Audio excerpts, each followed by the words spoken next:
Hello दोस्तों।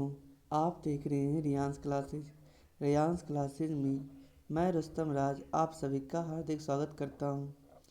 आज मैं आपके लिए महेश वर्णवाल पुस्तक से आधुनिक भारत का इतिहास का पहला अध्याय, जो यूरोपीय कंपनियों का आगमन है, उससे संबंधित प्रश्न लाया हूँ, जो आपके आने वाले सभी प्रतियोगी परीक्षाओं के लिए लाभदायक होगा। तो देखते हैं प्रश्न क्या है। प्रश्न है, व्यापार हेतु समुद्री मार्ग से भारत आने वाले प्रथम यूरोपीय कौन थे? तो ये पुर्तगाली थे, ठीक है ना। कौन थे? तो ये पुर्तगाली थे। यहाँ देखिएगा, यूरोप से भारत आने के लिए समुद्री मार्ग की खोज किसके द्वारा की गई थी? यूरोप से भारत आने के लिए समुद्री मार्ग की खोज किसके द्वारा की गई थी? तो ये वास्को डिगामा के द्वारा खोजा गया था, ठीक है ना। और ये 17 मई 1498 ईस्वी को भारत आए थे, ठीक है। अगला प्रश्न देखते हैं। कालीकट बंदरगाह के तट पर किसने वास्को डिगामा का स्वागत किया था? तो ये कौन था? तो ये जमोरिन था, ठीक है ना। ये वहाँ का स्थानीय शासक था, ठीक है। अगला है, पुर्तगालियों ने भारत में सर्वप्रथम अपनी व्यापारिक कोठी, जिसे फैक्ट्री कहते थे, कहाँ स्थापित की थी? तो ये कोचीन, जो कोच्चि में है, वहाँ स्थापित किया था, ठीक है ना। अगला प्रश्न है, पुर्तगाली उपनिवेश का प्रथम वायसराय भारत में कौन नियुक्त हुआ था? कौन नियुक्त हुआ था? तो ये फ्रांसिस्को द अल्मीडा, जो 1505 ईस्वी में नियुक्त हुआ था, ठीक है ना। अगला पॉइंट देखते हैं। भारत में तंबाकू की कृषि एवं प्रिंटिंग प्रेस को प्रारंभ करने का श्रेय पुर्तगालियों को ही दिया जाता है, ठीक है ना। किसका किसका श्रेय दिया जाता है? तो तंबाकू एवं प्रिंटिंग प्रेस को, ठीक है ना। और भारत में प्रथम प्रिंटिंग प्रेस की स्थापना 1556 ईस्वी में गोवा में की गई थी, ठीक है ना। एक बार फिर से देख लेते हैं। भारत में तंबाकू की कृषि एवं प्रिंटिंग प्रेस को प्रारंभ करने का श्रेय पुर्तगालियों को दिया जाता है।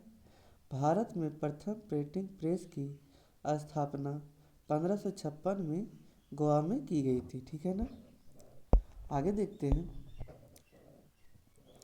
हिंद महासागर को नियंत्रित करने के लिए शांत या नीले जल की नीति किसने लागू की थी? तो ये कौन था?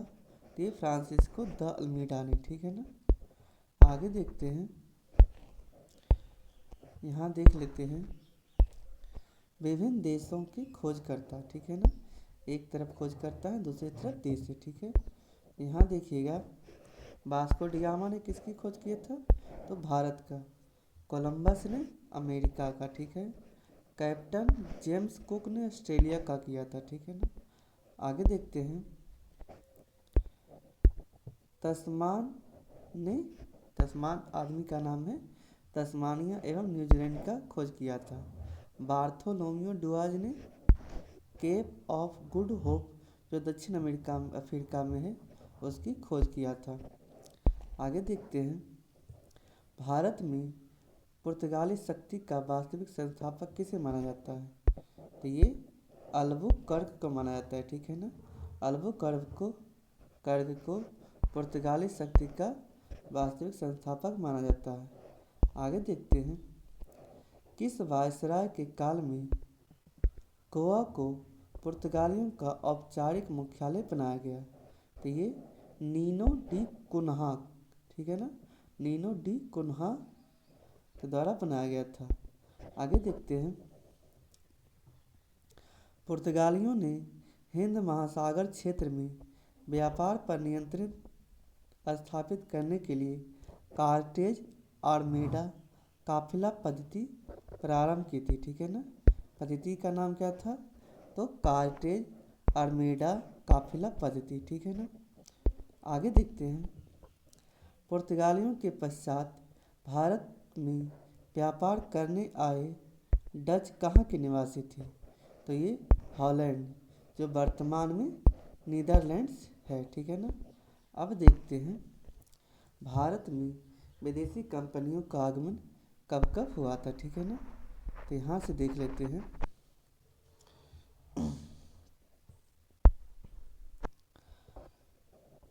यहाँ देखते हैं पुर्तगाली ईस्ट इंडिया कंपनी एस्तादो द इंडिया किस देश का है? तो पुर्तगाल का। स्थापना इसका 1498 ईस्वी में, और भारत में प्रथम फैक्ट्री कोच्चि में स्थापित किया गया था, ठीक है। आगे देखते हैं अंग्रेजी east India Company the governor and Company of Britain देश का है। स्थापना कब किया गया था? ये 1600 ईस्वी में, जो सूरत में स्थापित किया गया था। तीसरा है United east India company of Netherlands. ये हॉलैंड देश का है और 1602 ईस्वी में मसूलीपट्टनम में स्थापित किया गया था, ठीक है। आगे देखते हैं डेनिश ईस्ट इंडिया कंपनी, जो डेनमार्क की कंपनी है। 1616 ईस्वी में स्थापना हुआ था और त्रैंकोवार त्रावणकोर में इसकी स्थापना हुआ था। पाँचवा है फ्रांसीसी ईस्ट इंडिया कंपनी द इंडिस ओरिएंटलेस, जो फ्रांस की कंपनी है और 1664 ईस्वी में सूरत में इसकी स्थापना हुआ था, ठीक है ना। अब देखते हैं ये यूरोपीय व्यापारियों का भारत आगमन का क्रम क्या हो जाएगा, ठीक है। तो यहाँ से देखते हैं, ये हो जाएगा पुर्तगाली सर्वप्रथम आए, डच, ब्रिटिश, डेनिश, फ्रांसीसी और स्वीडिश, ठीक है ना। यहाँ देखते हैं यूरोपीय शक्तियों में भारत में पुर्तगाली कंपनी ने सर्वप्रथम 1498 ईस्वी में प्रवेश किया तथा भारत से सबसे अंत में 1961 में भी यही गए थे, ठीक है ना। मतलब सबसे पहले भारत में पुर्तगाली आए थे और सबसे बाद में ही 1961 ईस्वी में पुर्तगाली ही गए थे, ठीक है। आगे देखते हैं किस यूरोपीय शक्ति द्वारा भारत से मसालों के निर्यात के स्थान पर कपड़ों के निर्यात की प्राथमिकता दी गई? तो ये डचों द्वारा, ठीक है ना। आगे देखते हैं भारत के साथ व्यापार के लिए सर्वप्रथम संयुक्त पूंजी कंपनी किसने प्रारंभ की थी? तो ये किसने किया था? तो ये डचों ने किया था, ठीक है। आगे देखते हैं वर्ष 1759 ईस्वी में बेदरा का युद्ध किन दो यूरोपीय शक्तियों के मध्य लड़ा गया? ये कौन कौन थे? तो ये डच एवं अंग्रेज थे, ठीक है ना। आगे देखते हैं लंदन में ब्रिटिश ईस्ट इंडिया कंपनी के गठन के समय भारत का सम्राट कौन था? तो यहाँ पे आ जाएगा आपका अकबर था, ठीक है ना। आगे देखते हैं ब्रिटिश सम्राट जेम्स प्रथम का दूत बनकर भारत में व्यापारिक कोठी स्थापित करने के उद्देश्य से जहांगीर के दरबार में आने वाला ब्रिटिश नागरिक कौन था? ये कौन था? ये कैप्टन हॉकिंस, जो 1608 ईस्वी में भारत आया था, ठीक है। आगे देखते हैं ब्रिटिश ईस्ट इंडिया कंपनी द्वारा भारत में प्रथम अस्थायी कारखाना मसूलीपट्टनम, जो 1611 ईस्वी में, तथा प्रथम अस्थायी कारखाना सूरत, जो 1613 ईस्वी में स्थापित किया गया था, ठीक है ना।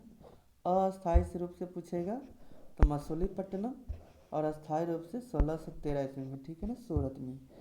आगे देखते हैं ईस्ट इंडिया कंपनी के किस अंग्रेज गवर्नर को औरंगजेब द्वारा भारत से निष्कासित किया गया था?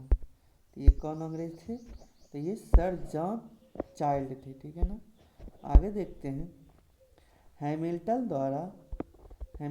द्वारा सफल उपचार किए जाने के कारण किस मुगल बादशाह द्वारा ईस्ट इंडिया कंपनी के लिए वर्ष 1717 में महाधिकार पत्र जारी किया गया? ये कौन था? ये फर्रुखसियार था, ठीक है ना।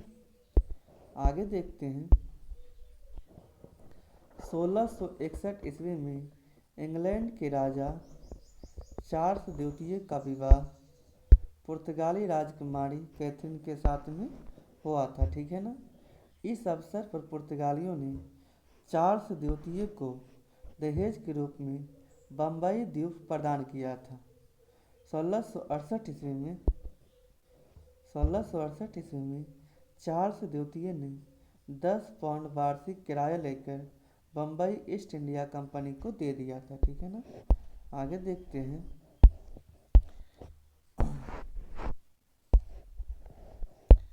आगे देखते हैं प्रमुख शहरों के संस्थापक।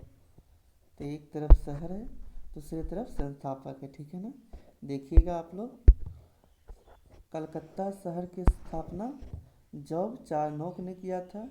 मद्रास के फ्रांसिस डे ने किया था। आगे देखते हैं। नई दिल्ली के एडविन लुटियंस व हर्बर्ट बेकर ने किया। बम्बई के गेराल्ड आंगियार ने किया था, ठीक है। आगे देखते हैं। यूरोप वासियों के लिए सर्वप्रथम सोडा और अफीम प्राप्ति का मुख्य क्षेत्र कौन था? तो ये बिहार था, ठीक है ना। आगे देखते हैं। वर्ष 1664 ईस्वी में फ्रांसीसी कंपनी की स्थापना किसके प्रयासों से की गई? तो ये कौन हो जाएंगे? तो कोलवर्ट, ठीक है। आगे देखते हैं। फ्रांसीसी कंपनी की स्थापना किसके कार्यकाल में की गई? तो ये लुई 14वें के कार्यकाल में, ठीक है ना। आगे देखते हैं।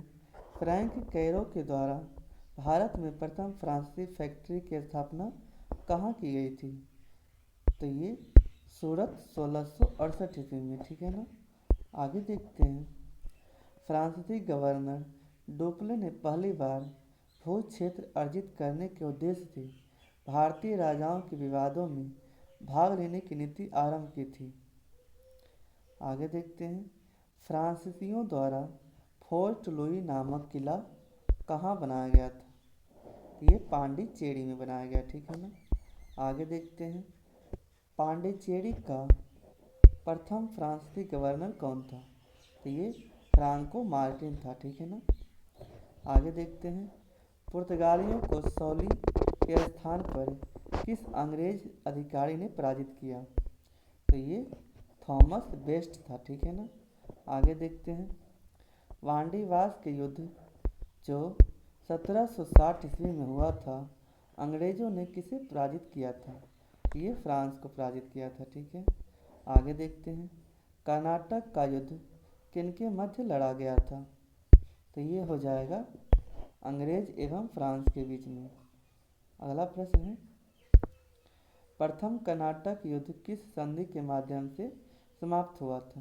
तो ये था एक्स-ला-सैपिल की संधि जो 1748 ईस्वी में हुई थी, ठीक है ना। अब देखते हैं यहाँ पे कर्नाटक युद्ध, ठीक है। कर्नाटक युद्ध, यहाँ पे आप लोग देखिएगा, ये प्रथम जो हुआ था वो 1746 से 48 ईस्वी में हुआ था।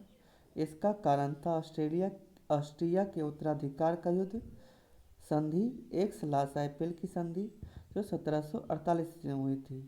परिणाम इसका अनिर्णित हुआ था। द्वितीय कर्नाटक युद्ध 1751 से 1755 ईस्वी के बीच लड़ा गया। कर्नाटक के उत्तराधिकार का युद्ध इसको माना गया था। कारण इसका है पांडिचेरी की संधि जो 1755 ईस्वी में हुई थी और ब्रिटेन मजबूत स्थिति में इसके कारण पहुंच गया था।